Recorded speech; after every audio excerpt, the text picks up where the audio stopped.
noite a todos e todas, aos nossos ouvintes aqui presentes, aos nossos ouvintes e que também estão nos vendo pela internet, pelo Facebook. O nosso estudo hoje está fundamentado no Evangelho segundo o Espiritismo, capítulo 12, item 5 e 6. O capítulo é Amai os vossos inimigos. E me incumbiram de falar sobre os inimigos desencarnados. Mas como nada acontece por acaso, a página do Emmanuel já fechou a palestra, Porque quando se fala de firmeza e inconstância, se fala justamente de uma proteção que a gente já vem adquirindo, ao longo dos dias ou dos anos, nos protegendo do assédio constante, de espíritos que têm o interesse de nos prejudicar.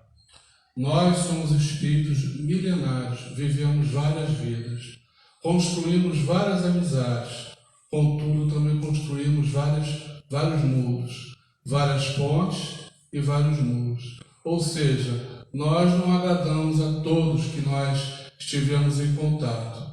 E com certeza, se nós ainda estamos aqui, é porque algo fizemos no passado, e aqui estamos, no nosso corpo, na atual encarnação, para podermos, arrependido que estamos, porque se reencarnamos, o primeiro passo foi o arrependimento, o segundo foi o planejamento dessa reencarnação, e o terceiro passo é passar pelas nossas provas e pelas nossas expiações, de acordo com as nossas necessidades espirituais.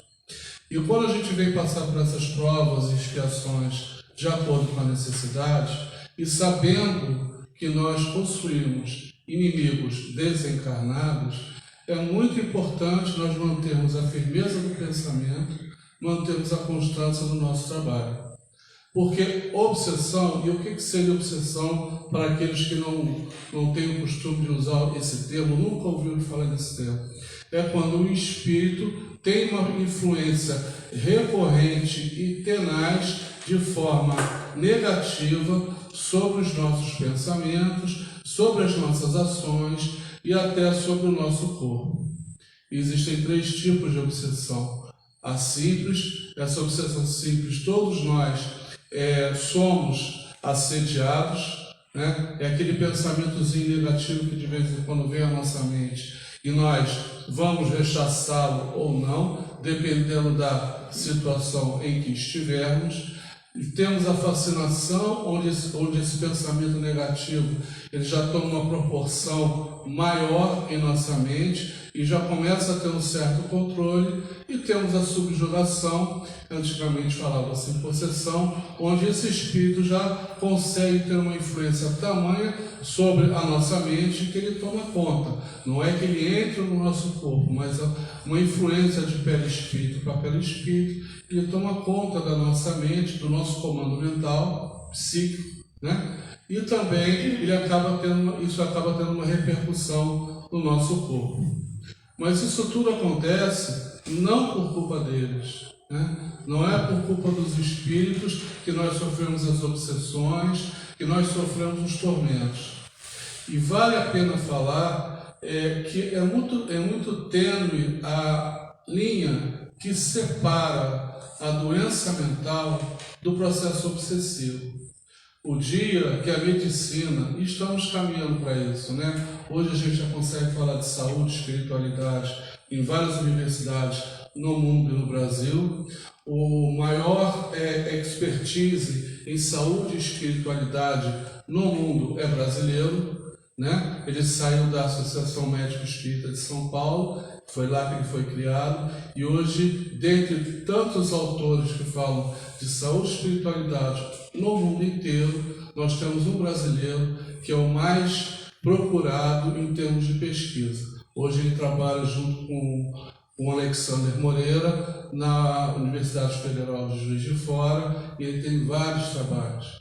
Então, esses trabalhos são, se vocês forem acessar... E ontem o Conselho Federal de Medicina fez um webinário sobre medicina e espiritualidade. Isso, ela está falando aqui que ontem nós tivemos um webinário sobre saúde e espiritualidade, pelo Conselho Federal de Medicina.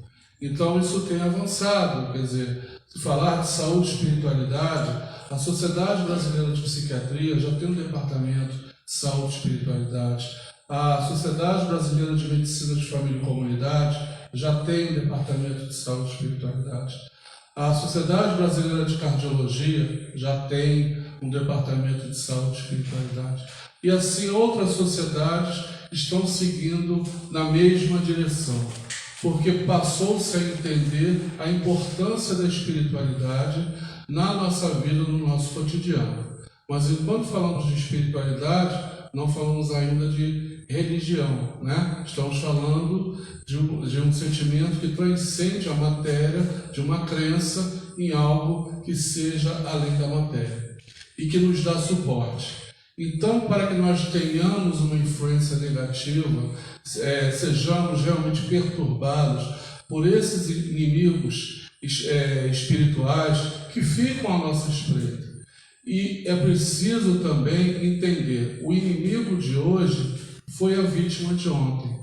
Então, a gente tem o costume, e outras denominações religiosas têm o costume de expulsar, né, exorcizar, sai desse corpo que não te pertence e outras coisas, mas até os espíritas também têm esse costume de, não, nós vamos cuidar de você, você vai para a terapia complementar espírita, o passe, água frutificada, né? Você vai ouvir as palestras, você vai fazer o culto do Evangelho lá, para ver se você manda embora esse espírito que está te incomodando. Mas esse espírito que nos incomoda, ele é tão vítima quanto nós, né? Porque ele, hoje algoz, foi vítima ontem. E ontem nós fomos os algozes.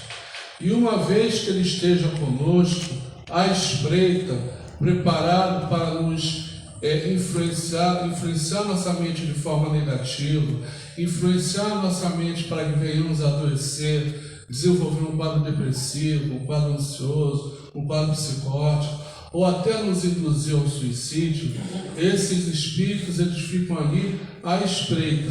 E uma vez que eles fiquem à espreita para nos pegar, eles também deixam de evoluir, deixam de seguir o caminho deles.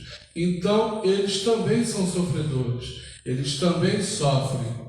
Quem participa de reunião mediúnica para desobsessão, consegue observar isso, consegue observar que o espírito, quando dá comunicação, ele vem falar que ele persegue fulano, beltrano, por causa disso, e geralmente o dialogador, né, ele chega, né, hoje a gente não fala em doutrinador, falamos em dialogador, ele vai lá e acolhe esse espírito, ouve, né, e tenta conversar no sentido que ele possa entender que ele também, uma vez que ele fique tenazmente atrás de uma pessoa encarnada, ele também não tem a liberdade dele. Porque o amor verdadeiro, né, ele liberta. Quando eu amo alguém, eu quero o bem máximo dessa pessoa, mesmo que essa pessoa não me ame mais, desde que essa pessoa se afaste, se isso for para o bem dessa pessoa, e eu a amo de verdade, e não tenho sentimento de posse, porque a gente confunde minha casa, minha mulher, meu filho, a gente acaba tendo um sentimento de posse aí, né? Mas o amor verdadeiro, ele liberta, ele é verdadeiro, né? Conheceis a verdade vos libertará. Essa verdade, essa palavra tão propalada aí em bocas que assim, não tem um conhecimento mais fundamentado, mais profundo, essa verdade é o amor. Se a gente conhecer o amor verdadeiro, esse amor que rege o universo, nós vamos nos libertar. Que é a lei do amor que rege tudo, todas as outras leis, lei da física, lei da biologia, né? Todas essas leis, elas estão inseridas na lei do amor. Então, quando eu consigo, né, dentro das minhas possibilidades, eu consigo praticar a lei do amor, e aí eu tenho justamente a firmeza, tenho a convicção, eu consigo não só manter esses inimigos afastados, mas eu consigo também fazer, às vezes até convencê-lo do contrário, ele perceber que eu hoje não sou aquela pessoa de outrora, né? Aquele espírito de outrora que o prejudicou. Mas isso requer um tempo, requer paciência, requer muito esforço de nossa parte. Então, a gente precisa enxergar esses processos, que o ódio é que faz com que nós venhamos a nos prender, né, com uma determinada pessoa. Eu já disse, o amor liberta, não o amor posse. Quando eu odeio, quando eu não gosto de uma pessoa, quando eu quero mal, quando eu tenho essa pessoa como inimigo, eu acabo, né, tendo pensamentos recorrentes e mágoas, né, e ressentimentos dentro de mim por conta dessa pessoa. E às vezes a pessoa está vivendo a vida dela, já esqueceu, já foi embora, e eu continuo preso àquela falta de perdão, àquele ressentimento e àquela mágoa. E esse ressentimento e essa mágoa, eles abrem campo para que eu possa ser mal influenciado. Nós somos bem influenciados a toda hora. Nós temos os nossos espíritos, o nosso espírito, anjo da guarda, o espírito protetor? Temos. Ele é muito superior? Sim, segundo o livro dos Espíritos. Eles estão ao nosso lado? Sempre. Temos espíritos familiares ao nosso lado? Também temos. Né? Temos o Deus Pai, estamos imersos nesse fluido cósmico universal, sob a influência de Deus Pai, sob a influência da lei do amor? Sim, estamos. Mas veja, a gente precisa fazer a conexão.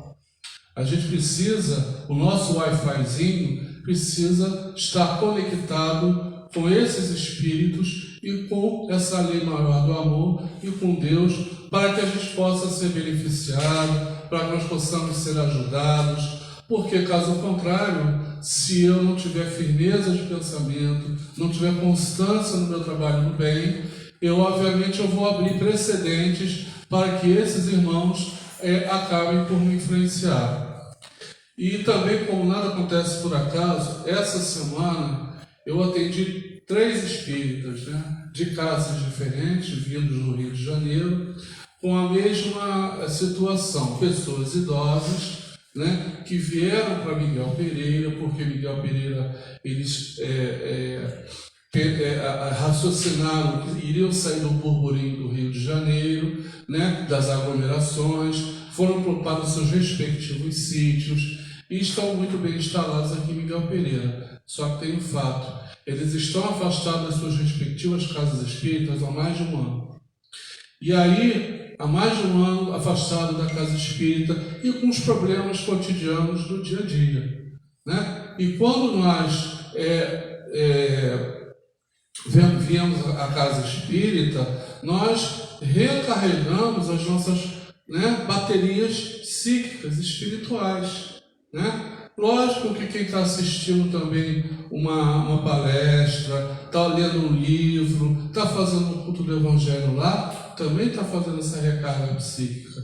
Mas o fato deles terem se afastado da casa espírita, pessoas com 30, com 40 anos de doutrina, não eram pessoas novas, novatos, pessoas com um trabalho consistente dentro do movimento espírita e estavam desenvolvendo problemas de ordem mental, né? Por conta também desse afastamento. E como eram espíritas, eu tive a liberdade de conversar, falei que precisavam fazer recarga psíquica, agora poderiam retornar às suas respectivas casas espíritas, para poderem, pelo menos uma vez por mês, rever os companheiros, que essas casas já estão reabrindo algumas no Rio de Janeiro. Então, para que eles pudessem fazer isso, pudessem retornar, né? Muitos deixaram a literatura espírita de lado, né? Aí passaram a fazer o culto do Evangelho no lar, porque nós somos inconstantes, né? Nós precisamos ser lembrados a todo momento, a toda hora, do orar e vigiar. né? Se nós fôssemos perfeitos, se nós fôssemos realmente o que Paulo fala, firmes e constantes, né, naquilo que acreditamos, no bem maior, nessa lei do amor, nós não estaríamos aqui. Por sermos inconstantes, por termos os nossos defeitos, e temos muitas virtudes, claro, mas temos os nossos defeitos. Temos aqueles defeitos, aquelas falhas que poderemos corrigir nessa encarnação, que vamos dar conta nessa encarnação, e existem outros que a gente não vai dar conta nessa encarnação. E vamos precisar ter outras vidas, outras encarnações, para poder corrigir determinados equívocos. Porque nós temos um pensamento, e isso eu conversei com eles, e é comum acontecer com todos nós. Aqui dentro da casa espírita somos irmãos, irmãs, estamos sorrindo, estamos leves, porque estamos envolvidos nessa psicosfera maravilhosa. Mas ao sairmos da casa espírita, embora sejamos espíritas, embora conheçamos a doutrina espírita, porque essas pessoas conheciam profundamente a doutrina espírita, leram o Pentateuco de cabo a rabo, as obras subsidiárias, mas eles perceberam, eu os fiz perceber, que com o distanciamento da casa, com o distanciamento do trabalho, com o distanciamento da leitura, do culto do Evangelho lá, eles passaram, como todos nós, isso acontece com todos nós, passaram a agir de forma materialista lá fora. Vê se vocês conseguem entender. Eu acredito na reencarnação,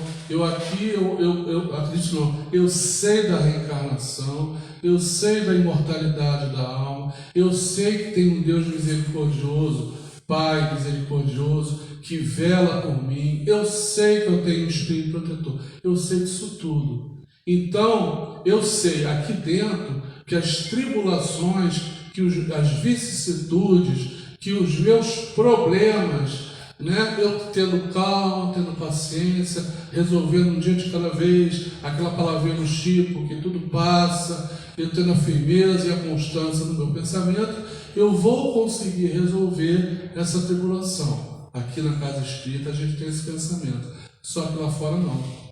Lá fora a gente fica agoniado, a gente fica preocupado, a gente não dorme, a gente se irrita com facilidade, né? Se uma pessoa nos ofende, a gente devolve a ofensa à mesma altura, nós nos melindramos, né? Nós nos magoamos, ficamos ressentidos.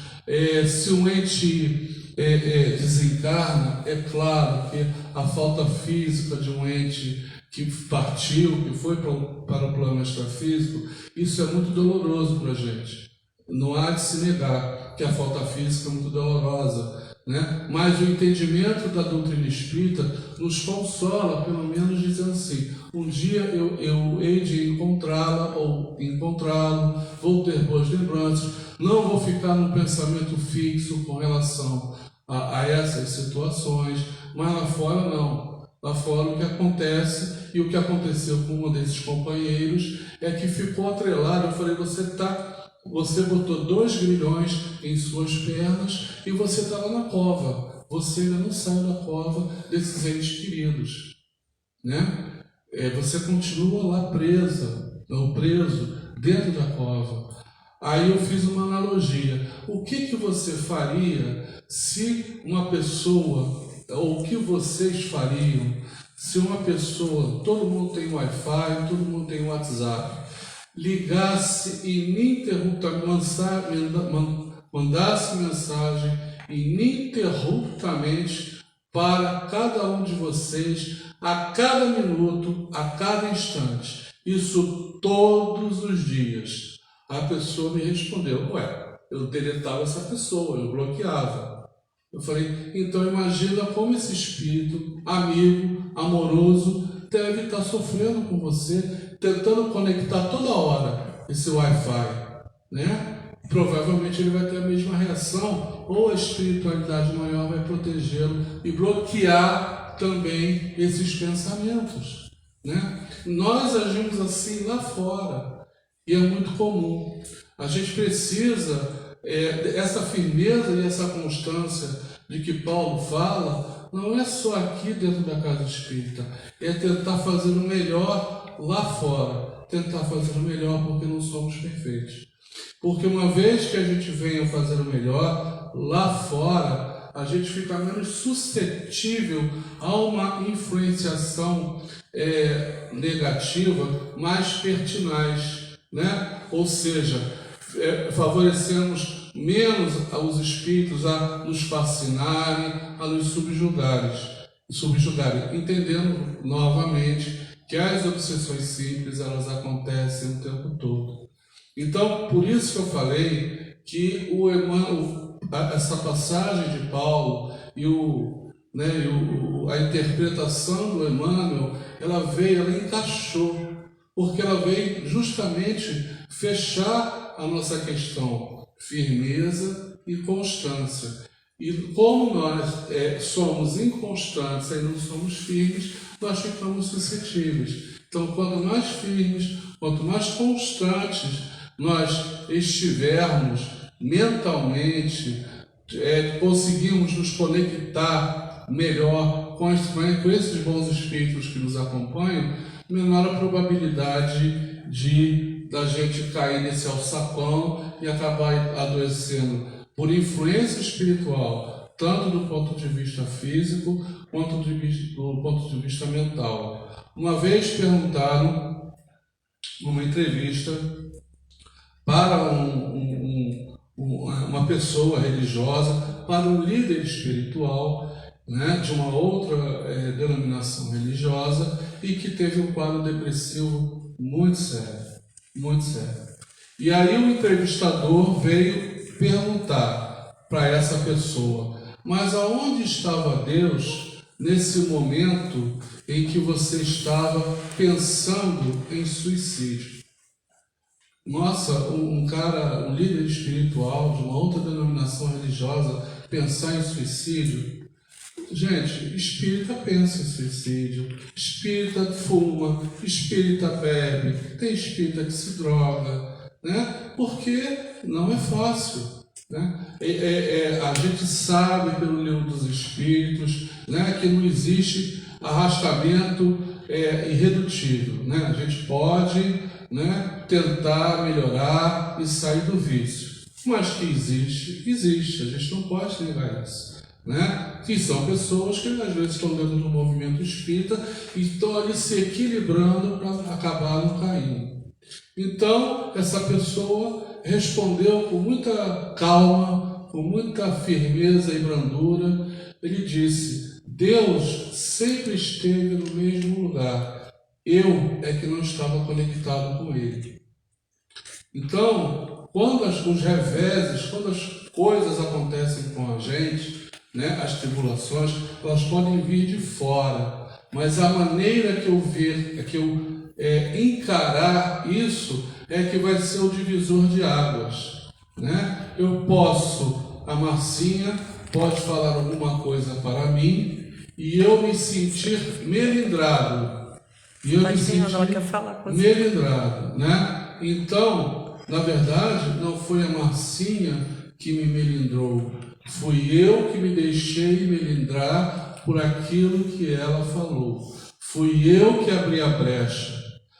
A gente costuma falar assim: fulano me desiludiu, fulano me magoou, estou ressentido com ciclano, mas fulano, ciclano, beltrano não são como a gente, não pensam como a gente, né? São pessoas diferentes, vão fornecer a cada um de nós aquilo que eles têm transbordando em seus respectivos corações.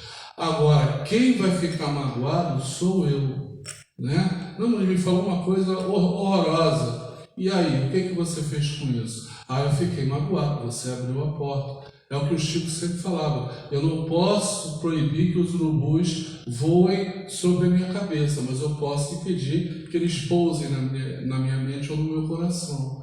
Então, a pessoa pode vir com uma agressão, a pessoa pode tentar me magoar, mas quem vai se sentir magoado sou eu, né? Quem vai se sentir ferido sou eu. A gente aponta o dedo para o outro, A gente terceiriza. Eu estou assim por causa de fulano, por causa de Beltrano. Não, você está assim porque você abriu brecha para isso. Ninguém vai abrir uma geladeira da sua casa e se tiver uma comida podre e vai comer. Ninguém vai fazer isso. Vai olhar aquela comida podre e vai fazer o quê? Vai jogar fora. Ninguém vai receber um presente muito bem embrulhadinho e quando você abre, são fezes. Ninguém vai fazer isso. Mas nós, né, nos acostumamos a reter o lixo dos outros. Né? E ficamos balançados com isso, sensibilizados com isso.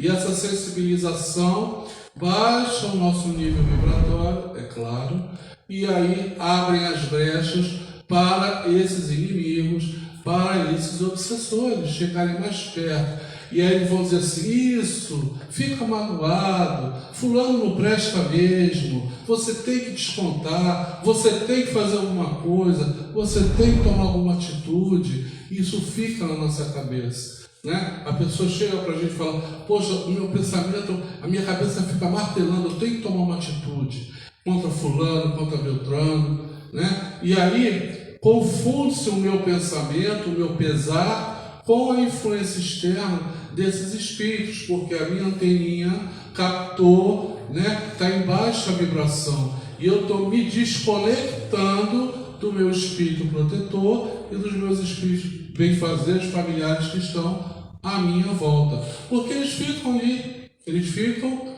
cruzam os braços e esperam. Eu vou esperar o Luiz Augusto se acalmar, ele retomar a sintonia dele, para que eu possa influenciá-lo de uma forma positiva, né? Lembrando sempre que os espíritos bons, os espíritos superiores, eles respeitam o nosso livre-arbítrio.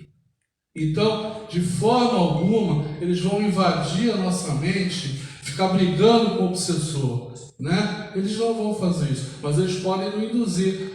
De repente, falar assim, dá um pulo na casa espírita, abre livro tal, isso às vezes vê aqueles flashes, vê aqueles relâmpagos, mas eles não vão interferir, às vezes, de uma forma mais contundente, a não ser em casos especiais, que a gente vê aqueles casos que o André Luiz conta, de obsessões de vários séculos, onde existe todo um trabalho, né, de convencimento da pessoa e do próprio obsessor para tentar dissuadi-lo. Geralmente chega uma mãe amorosa, desmonta esse espírito, né, que é negativo, porque também existe uma outra coisa importante aqui, só para a gente fechar.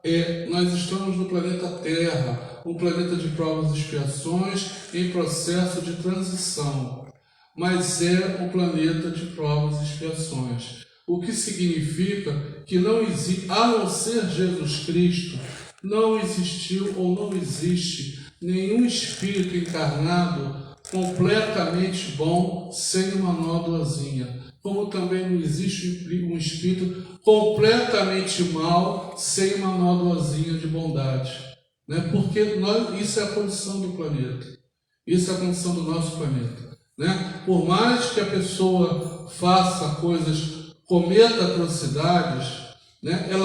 Nem que ela ame um objeto, isso está no Evangelho segundo o Espiritismo, nem que ela ame um objeto, ela ame um animal, ela ame um pai, um filho, alguma coisa vai ligar essa pessoa num sentimento mais amoroso, por mais perversa, né? A gente pensa nos psicopatas que não têm empatia nenhuma pelo outro. Mesmo essas pessoas, elas têm, né, alguma fraqueza não, mas algum detalhe de bondade ali, né,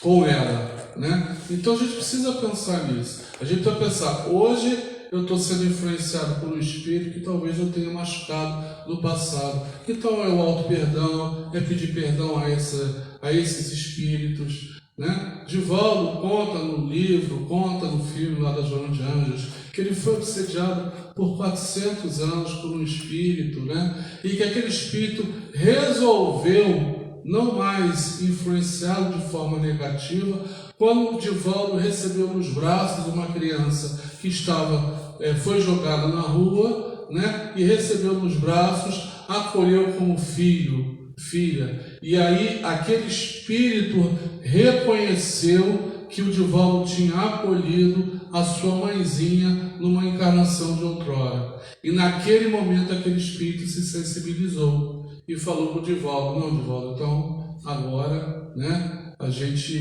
eu não vou mais persegui-lo, você promete para mim que você vai tratar ela. E o Divaldo falou: claro, eu vou tratar da melhor forma possível.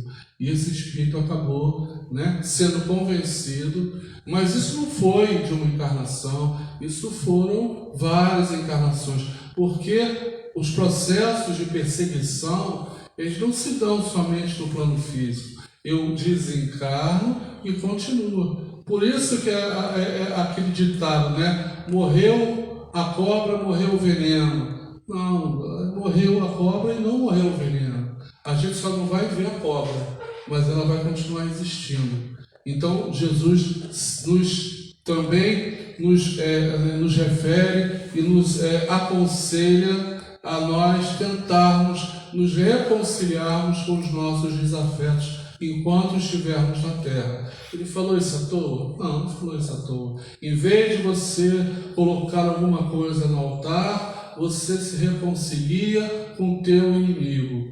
Se reconcilia com aquelas pessoas com as quais você nutre animosidade. Ele falou à toa isso? Não falou, porque ele sabia que essa história ela tem uma continuidade. Quando tivermos uma oportunidade, às vezes a gente não tem essa oportunidade de reconciliação, mas pelo menos orar por essas pessoas que nos perseguem, caluniam, porque é um outro conselho que a gente tem no Evangelho, né? Orar por quem nos persegue, orar por quem nos calunia ou nos injuria. Isso a gente está emitindo coisas boas para lá. Se estão jogando coisas ruins para mim, eu pelo menos estou me protegendo, né? Eu não estou me deixando influenciar.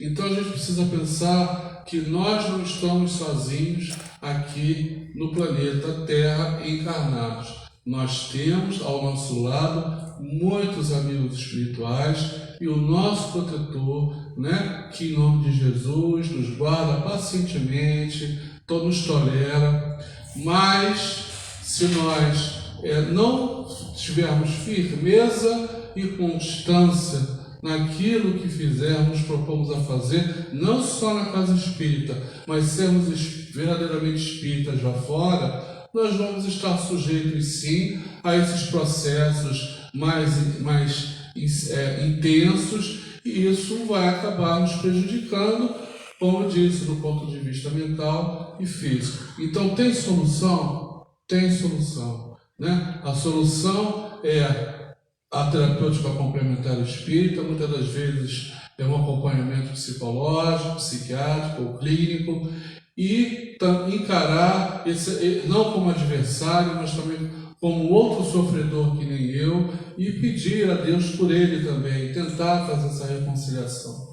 Né? E isso dá certo. A gente acalma, pelo menos a gente já não sente tanta má influência, né? A gente já consegue equilibrar mais um pouquinho. Então depende de nós, né? Então eu vou acabar com a palavra de Paulo: firmeza e constância nos nossos atos, nos nossos pensamentos, procurar manter isso. Sair daqui com esse tipo de pensamento, ou os nossos amigos que estão no Facebook, com esse tipo de pensamento: poxa, eu vou tentar ser mais firme, mais constante, porque isso eu me protejo, né? Eu estou me protegendo. Então é esse recado que eu queria passar para vocês, né? Não um recado negativo, que, sabe, a gente sabe da existência deles, desses inimigos, a gente sabe da existência dos obsessores simples, cabe a nós atraí-los ou não para mais perto de nós.